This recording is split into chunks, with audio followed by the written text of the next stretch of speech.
రాష్ట్రంలో ఉద్యోగ సంఘాలు రెండుగా విడిపోయాయి. మనతో పాటు ఓకే. రాష్ట్రంలో ఉద్యోగ సంఘాలు రెండుగా విడిపోయాయి. మనతో పాటు లచ్చిరెడ్డి ఉన్నారు. పెన్షన్ విధానం గురించి అన్న ఏంటి ఏం కాల్ ఫర్ చేశారు? సిపిఎస్ విధానాన్ని యూపీఎస్ విధానాన్ని వ్యతిరేకిస్తూ గత ప్రభుత్వాలు చేసిన ఏదైతే తాత్సారం ఉందో అలాంటిది వారు చేసిన విధానాన్ని ఖండిస్తూ గత ప్రభుత్వాలను సమర్థించిన వారిని ఖండిస్తూ ఇప్పుడు విమోచన దినోత్సవం పేరుతో ఏదైతే పిలుపునీయటం జరిగిందో అది వ్యతిరేకిస్తూ ఈరోజు సిపిఎస్ విధానానికి సంబంధించిన ఓపీఎస్ విధానం తీసుకురావాలని ప్రభుత్వం ఏదైతే మేనిఫెస్టోలో పెట్టిందో అది త్వరగా నిర్ణయం తీసుకోవాలని మేము మీడియా ముఖంగా కోరటం జరిగింది. ఇప్పటికీ టీఎన్జిఓ కానీ టీజీఓ కానీ వాళ్ళ ఉద్యోగ సంఘాలకు సంబంధించి ఉద్యోగులకు సంబంధించి ఒక స్పష్టమైన కార్యాచరణ ప్రకటించారు. దానికి మొత్తం మీరు వ్యతిరేకిస్తున్నారా ఏంటి? అసలు మీరు ఇంకొక సంఘం పెట్టుకోవాల్సిన అవసరం ఎందుకు వచ్చింది? అసలు మంచి క్వశ్చన్ అడిగారు బ్రదర్. ఇప్పుడు ఎందుకంటే తెలంగాణ ఉద్యమం కోసం ఏర్పడ్డ ఉద్యోగ సంఘాలన్నీ, తెలంగాణ రాకముందున్న ఉద్యోగ సంఘాలన్నీ, తెలంగాణ కోసం కొట్లాడిన సంఘాలన్నీ గత 10 సంవత్సరాల్లో ఏం జరిగిందో మనం చూసినాం.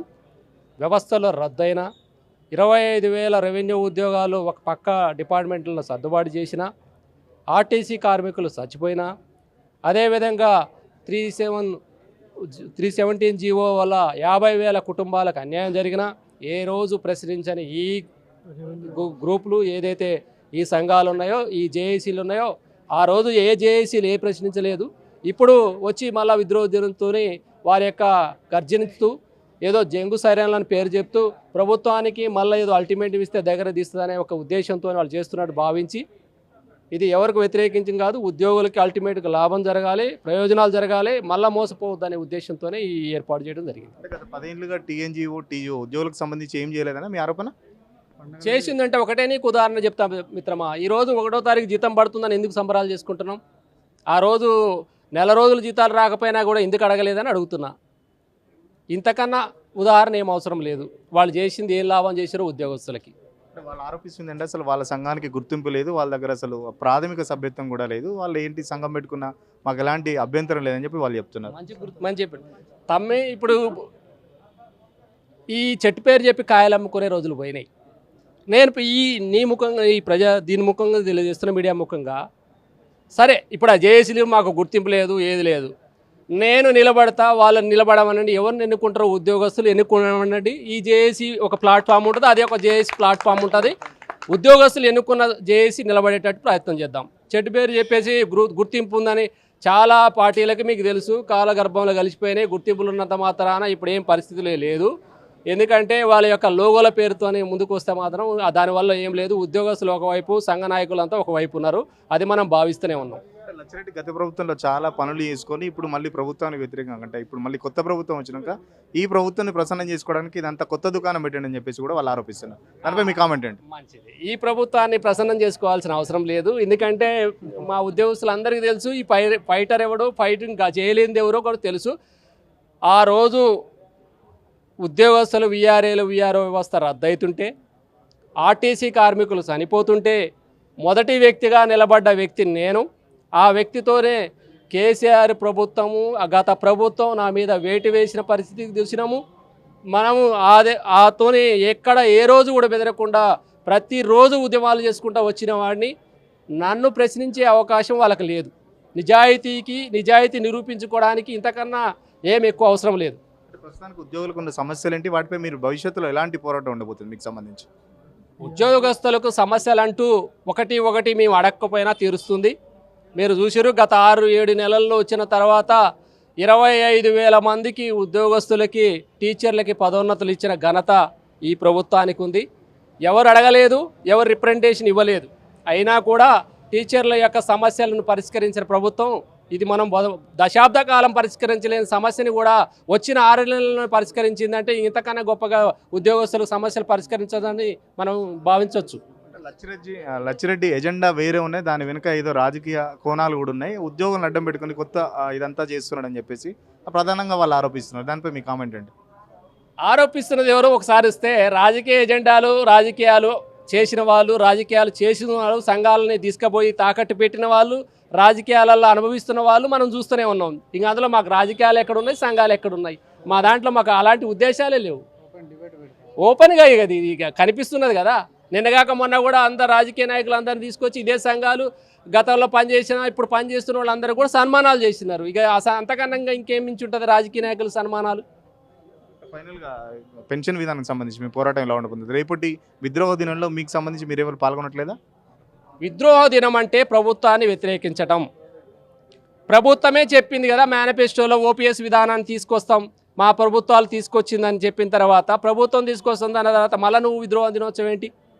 అది ఏం అర్థం చేసుకోవాలి మేము? కొంతమంది చనిపోతూ ఉన్నారు, కొంతమంది రిటైర్ అవుతూ ఉన్నారు. మరి 1000 లోపు పెన్షన్ వల్ల అనేక సిపిఎస్ ఉద్యోగుల కుటుంబాలు రోడ్డున పడుతున్న సందర్భంలో స్వరాష్ట్రం ఏర్పడితే మా బ్రతుకులు మారుతాయని, ఉద్యోగుల బ్రతుకుకు భద్రత ఏర్పడుతుందని చెప్పేసి రోడ్ల మీద రాస్తా రోకలు చేశాము.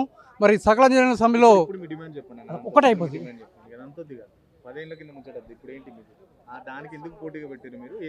ఓకే, గత దశాబ్ద కాలంగా పోరాటం చేస్తున్న సందర్భంలో మరి తెలంగాణ రాష్ట్రం ఏర్పడినాక మన రాష్ట్ర ప్రభుత్వం ఎంప్లాయీ ఫ్రెండ్లీ గవర్నమెంటు సిపిఎస్ విధానం రద్దు చేస్తుందని చెప్పేసి మేము ఎదురు చూశాము. అయినప్పటికీ మరి రెండవసారి మన ముంగిట వచ్చిన ఒక మంచి అవకాశాన్ని ప్రభుత్వం మాకు తెలియజేయకుండా, ఉద్యోగ సంఘాలతో చర్చించకుండా, అసెంబ్లీలో ఈ యొక్క విషయాన్ని చర్చించకుండా రహస్యంగా 28 జీవో జారీ చేసి రాష్ట్ర వ్యాప్తంగా ఉన్న 2,50,000 సిపిఎస్ ఉద్యోగ ఉపాధ్యాయుల పాలిట ఈ యొక్క సిపిఎస్ విధానాన్ని ప్రవేశపెట్టడం వలన ఈరోజు సిపిఎస్ ఉద్యోగ ఉపాధ్యాయులందరూ రోడ్డున పడేటటువంటి పరిస్థితుల్లో మరి మేమందరం కూడా ఇప్పుడున్న పెన్షన్ విధానం వల్ల మీకు జరిగే నష్టం ఏంటి? కొత్తది రావడం వల్ల మీకు వచ్చే లాభం ఏంటి? అదొకటి చెప్పండి అంతే. ఇప్పుడు పాత పెన్షన్ విధానంలో ఉద్యోగి రిటైర్ అవుతే 50% పెన్షన్ గ్యారంటీ ఉండేది. మరి యొక్క సిపిఎస్ యూపీఎస్ విధానాల వల్ల మాకు ఎలాంటి గ్యారంటీ లేని పెన్షన్ సుమారు 30 నుండి 35 సంవత్సరాలు ప్రభుత్వ సర్వీసులో భాగంగా మేము ప్రభుత్వ సంక్షేమ పథకాలను ప్రజలకు చేరుస్తూ ఉద్యోగులకు, ప్రజలకు, ప్రభుత్వానికి మధ్య వారధిగా పనిచేస్తూ ఉంటే మరి మనిషి సగటు జీవితకాలం ఇంకా మహా అయితే రిటైర్ అయిన తర్వాత 10-15 సంవత్సరాలు, ఆ యొక్క 10-15 సంవత్సరాల సగటు జీవితానికి మేము భద్రత కోరుతూ ఉన్నాం.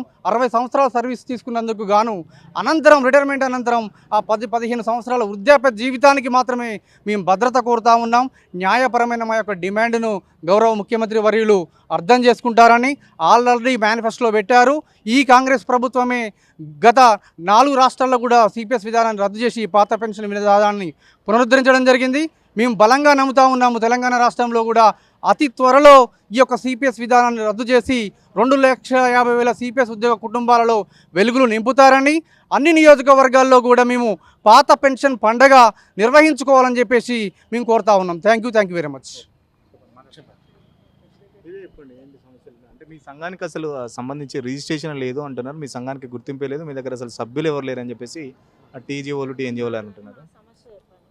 మేము సమస్య ఆధారంగా ఏర్పడ్డ ఒక సంఘటితమైన సంఘం లేదు మాకు.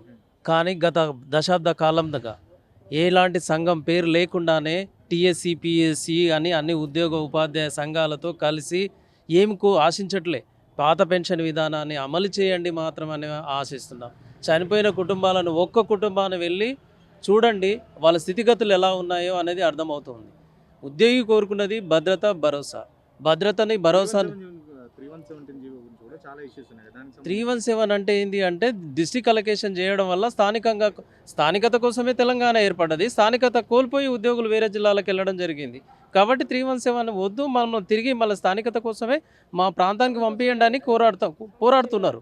అది కూడా ఒక పెద్ద సమస్యనేగా మారిపోయింది. ఇప్పుడు ఉద్యోగులకు ఉన్నటువంటి సమస్యలు రోజు రోజు పెరుగుతున్నాయి కానీ తగ్గట్లేవు. సమస్యలు ఎప్పుడైనా సంఘ నాయకుల ద్వారా సమస్య సాల్వ్ కావాలి కానీ పెరుగుతూ ఉన్నాయి. ఎక్కడ సంఘాలు ఉన్నాయి? ఎవరిని నమ్మమంటారు? ఈ విధంగా మా సంఘం లేదు, సంఘం పేరు లేదు. ఒక సమస్య కోసం పోరాడుతూ ఉన్నాం. సిపిఎస్ రద్దు కావాలి. ఈ చాలా సమస్యలు ఉన్నాయి. ఈ సమస్యను పూర్తిగా రూపమాపాలి. ఉద్యోగులకు భద్రతని ఇవ్వండి. సంక్షేమ పథకాలు ప్రవేశపెడుతున్నారు ప్రభుత్వం. సంక్షేమంలో ఉద్యోగులు భాగస్వాములు గారా? మేము కూడా భాగస్వాములేమే కదా. 10 ఏళ్ళుగా టీఎన్జిఓ కానీ టీజీఓ కానీ ఉద్యోగస్తులకు సంబంధించి ఏం చేయలేదంటారు మీరు మొత్తానికి? నేను అలా అన్నాను. నా సమస్య కోసం పోరాడండి, మీరు అందరు రండి, ఒకతటిపై ఉండండి. ఇచ్చారు గారు సంబంధించి ఒక విద్రోహ దినం కూడా ప్రకటించారు. వాళ్ళు ఒక స్పష్టమైన ఒక హామీని కూడా చెప్తున్నారు, లేకపోతే ఒక కార్యాచరణ కూడా ప్రకటించారు ఉద్యోగస్తులకు సంబంధించి అంశాలకు సంబంధించి. వాళ్ళు సెప్టెంబర్ 1 రోజు తప్పించి మిగతా రోజుల్లో సిపిఎస్ విధానం గురించి స్పష్టంగా ఎక్కడన్నా రిప్రజెంట్ చేశారా? లేదు. ఎమ్మెల్సీ ఎన్నికల్లో ఓన్లీ ఇప్పుడు మాత్రమే గుర్తొస్తుంది వాళ్ళకి సెప్టెంబర్ 1 రోజు. మిగతా అన్ని రోజుల్లో వాళ్ళు మిగతా విషయాలు మాట్లాడతారు కానీ సిపిఎస్ గురించి మాట్లాడరు. ఉద్యోగులకు ఉన్న ప్రధానమైన సమస్య ఇది ఒక్కటే కానీ మిగతాయి లేవంటలే, మిగతాయి ఉన్నాయి కానీ ప్రధానమైనటువంటి సాధించలేనటువంటి భద్రత లేనటువంటిది. ఈ విషయం పైన స్పష్టంగా అన్ని ప్రభుత్వాలు మోసం చేస్తున్నాయి ఉద్యోగులు. ఫ్రెండ్లీ గవర్నమెంట్ అంటున్నారు కానీ ఫ్రెండ్లీ గవర్నమెంట్ కానే కాదు. ఈ ప్రభుత్వం మీద ఆశాభావం ఎట్లా వ్యక్తం చేస్తున్నామంటే మా ఆవేదనను చూసినటువంటి ప్రభుత్వం ఖచ్చితంగా వీళ్ళకు ఇది సిపిఎస్ విధానాన్ని రద్దు చేసి పాత పెన్షన్ విధానాన్ని అమలు చేస్తేనే మేలు జరుగుతుందన్న ఉద్దేశంలో మేనిఫెస్టోలో పెట్టారు. ఆ ఆశాభావాన్ని వ్యక్తం చేస్తున్నాం. ఎన్ని రోజుల్లో కంప్లీట్ చేస్తారనే దాన్ని రిప్రజెంట్ చేయండి. ప్రభుత్వం ఇస్తా అని చెప్పిన తర్వాత విద్రోహ దినం ఎందుకు అనే విషయం పైన మేము అంటున్నాం కానీ వాళ్ళు చేసేదాన్ని మేము ఎక్కడ వ్యతిరేకించట్ల విషయం ఈ ఒక్క రోజుకే చేస్తారు, మిగతా రోజులు ఫైనల్గా టీఎన్జిఓ గత 10 ఏళ్ళుగా ఉద్యోగస్తులకు చేసింది ఏం లేదు. మాకు నిర్దిష్టంగా ఉద్యోగస్తులకు సంబంధించి చాలా సమస్యలు ఉన్నాయి. వాటికి సంబంధించి భవిష్యత్తులో పోరాడదామని చెప్పేసి చెప్తున్నారు. దానికి సంబంధించి ప్రభుత్వం నుంచి కూడా మాకు స్పష్టమైన హామీలు కూడా ఇవ్వడం జరిగింది. సో దానికి అనుగుణంగా మేము భవిష్యత్ పోరాటం ఉంటుందని చెప్పేసి లచ్చిరెడ్డి చెప్తున్న పరిస్థితి. కెమెరా పర్సన్ రాజుతో సురేష్, సిగ్నల్ టీవీ, సెక్రటేరియట్ నుండి.